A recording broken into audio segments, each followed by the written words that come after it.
Welcome back, everybody. When you start investing, all you want to do is be successful. And believe it or not, being successful isn't as hard as you probably think it is. There's just one big obstacle that you have to conquer. And that obstacle is you. Yes, you're the problem. Or more specifically, all of us individually are our own problems. And the reason for that is because investing is much more of an emotional and behavioral exercise than a mathematical one. So in this video, we're going to talk about a couple examples of how we get in our own way and what we can do about it to become better investors. And believe it or not, the first thing we can do is forget that we have investments at all. Let me show you what I mean. Now, according to Business Insider, Fidelity did a study around 2014 of their clients' accounts. And what they found was that the accounts that tended to perform the best were the ones from clients who had either died or had forgotten that they had an account with Fidelity at all. You heard that right. People who did best were ones that didn't even access their accounts. Now, there's some debate on whether or not that particular Fidelity study was real or not, but there's been plenty of information over the years showing that the more people mess with their investments on average, the worse they do. There was this great quote, "Investing is like a bar of soap. The more you handle it, the smaller it gets." Now, like everything with investing, it depends and there's context needed, but I do think there's an important lesson here. Because what we think a successful investor looks like versus what one normally might look like is very different. And this is conditioned in us with how investing is portrayed in movies, TV shows, and on the news, especially with the financial news. According to them, successful investors have 3 screens with crazy charts going everywhere, CNBC on all day so that they don't miss any updates, wearing their suits and yelling buy or sell. And that's because what you see on TV is usually a glamorized version of what a trader might look like, or maybe what a trader on Wall Street might look like, as opposed to an investor, or maybe more specifically, a buy and hold investor. Now, there's definitely overlap between trading and investing, because technically anytime you buy or sell a stock, it's a trade. But there's definitely differences as it relates to approach, mentality, and goals between the two. And if we look at just some basic differences between buy and hold investing and trading, with buy and hold investing, we're buying based on the fundamentals or underlying value of a stock. And we sell based on changes in those fundamentals that we either don't agree with or don't want to hold anymore. And in terms of investment timeline, the plan is usually to hold investments for multiple years. Whereas if you look at trading, now trading can also buy based on fundamentals and value, but they also include technical signals. And in some cases, they're primarily using technical signals as opposed to fundamentals at all. And when it comes to selling, it's the same thing. Even though it may be based in part on fundamentals, it's usually using technical signals, and in some cases, only technical signals. And in terms of time horizon, obviously this is going to depend on each individual trader, but usually the idea is to only hold stocks for months, weeks, days, or maybe even hours. So again, I'm oversimplifying the differences here, but the point is that it can be really confusing when you're just starting out, because a lot of times people think they need to be traders because that's what investing looks like. When the reality is that buy and hold investing is something that is much easier to comprehend when you're just starting out and probably fits people's natural personalities and risk tolerance much better than active trading does. But if they made a movie about a buy and hold investor and showed their process, it'd be the most boring movie ever. You read a 10K, you looked at a chart, you read a couple articles, and then you bought. And then you just held it for 10 years, checking in once a quarter to see how they're doing, and it went up a lot, and you didn't touch it.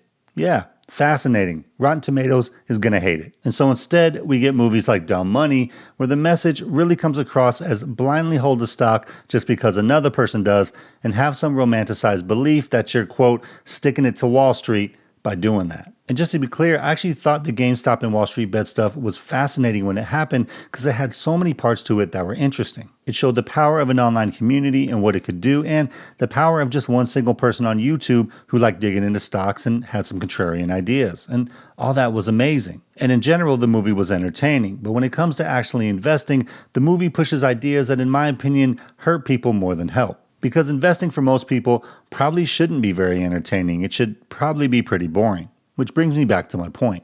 If you're a buy and hold investor, in general, the less you try to do and change, the better you will likely do. And I know that we all struggle with it. The buy part is easy. The hold part is what's hard. Like, have you guys noticed in my videos, anytime that I talk about my investment strategy, I always say that I want to attach myself to companies. My strategy to achieve it is I want to attach myself to companies with wide moats, and I do this on purpose. I never say I want to buy the best companies or pick the best winners or have the best returns. I say I want to attach myself to companies.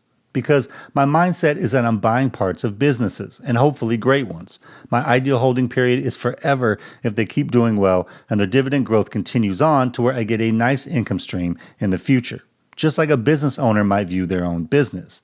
But I fully expect the company to do most of the work over time, instead of me doing the work of trying to get in and out of every company when a new headline drops. I'm attaching myself to an actual business I believe in so that my family and I can benefit from it. That's how I view buy and hold investing for me, and it just helps me remember that the goal isn't for me to be some stock market genius, because I'm not, or that I need to react to everything that I hear. It reminds me that these are actual businesses that have ups and downs and not just stock prices on a screen. And being that we live in our internet-dominated world, that issue becomes even harder because we're constantly bombarded with information every single day, some of it useful and some of it not so useful. But it naturally makes us think we have to do something about it.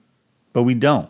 Just take a look at the different analysis that's out there right now for Apple. You have holds, sell, buy, strong buy. Like, how can anyone make a decision with this amount of variation of opinion? And of course, Apple's the biggest company by market cap and one of the most talked about companies in the world. So even if you look at news articles, there's 3, 4, or 5 news articles a day ranging from Apple's going to get into search because of the Google default case, to Apple faces an app tax increase in Japan, to Apple leading the way for the new tech bull market. It's impossible to read all those things and assume they have something meaningful to tell us, or that we can be expected to have an informed opinion about all of it, because we can't. And that's okay. We always assume that everyone knows something that we don't. Now, in some cases that'll be true, and in others it won't. My video about Amex a couple weeks ago showed that. There was an analyst on TV talking about Amex and basically just acting like it was a card company in the same vein as Visa and MasterCard. And I broke down why that wasn't true. But that person was on TV, so we attached some level of authority to them compared to our own analysis. Or even this classic clip from CNBC where it's someone talking about a company they really, really like, strong earnings, and they don't even know what they do. Yeah. So, well, Upstart's up about 25% just in 4 days since we bought it. We bought it on about 4 days ago. So that's actually made a nice little move in the short term, probably a little extended right now, but longer term, that's a good looking name. Very powerful, very strong earnings. These stocks are acting. What do they do? Really I don't well. even know them. What do they do? Excuse me? What does Upstart do? Well, I'm sorry. What kind of company is it? Yeah, I'm not. You're breaking up. Oh, well, I guess we've got an audio problem there, Mark. I'm sorry. So again, we just assume that people know more than we do when they may just have more confidence than we do in talking about these things. I would argue if you're actually looking at your company's 10Ks and investor presentations and understand how their revenues are broken down, you're probably ahead of the game in terms of understanding the company more than most people are.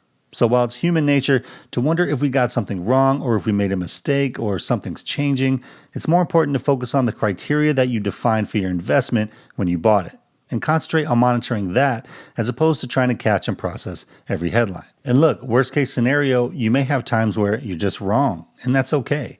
Every stock that we pick doesn't have to be a winner. You only need a few great winners to do the job. And Warren Buffett has talked about this, which we've covered before. And Peter Lynch talks about it as well, saying only 6 out of 10 need to be winners to do really well. Okay, so I think we've talked about the problem enough. What can we actually do about this? There's 3 pretty straightforward things we can do about it.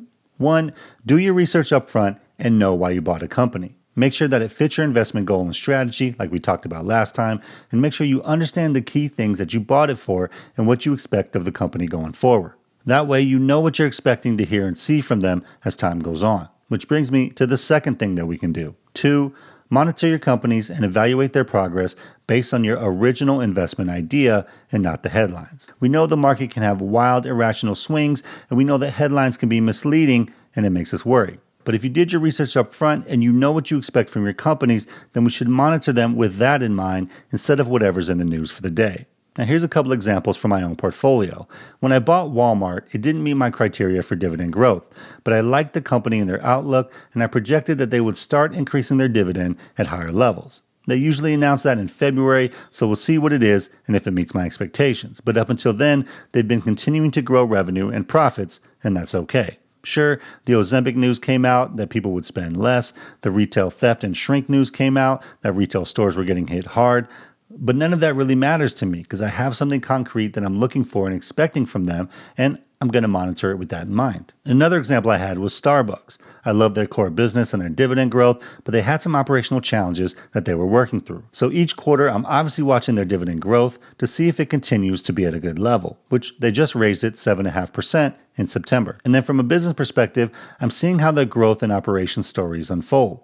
Continued international growth, continued growth in the US through average ticket spend and improving margins, and increasing their membership program. And those are things that they talk about and report on every quarter, which I'm following. So I don't have to worry every time I hear a story about union workers walking out or some boycott or something.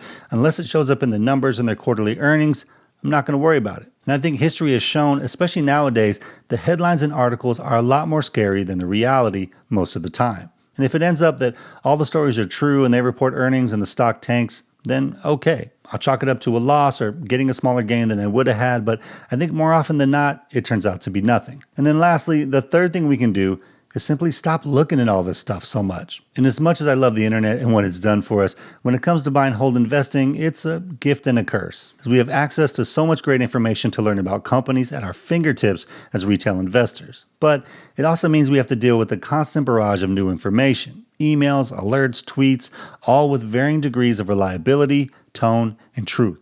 And it's up to each of us individually to deal with that. And that's hard. And sometimes the absolute best way to do it is the least complicated one.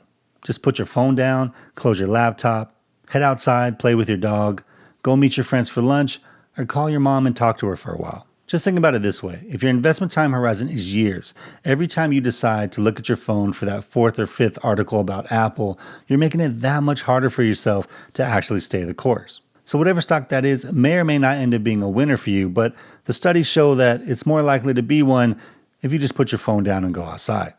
Hope you guys have a great day out there. Financial independence is true freedom, so keep building and stacking wins, and I'll see you guys in the next one. Peace.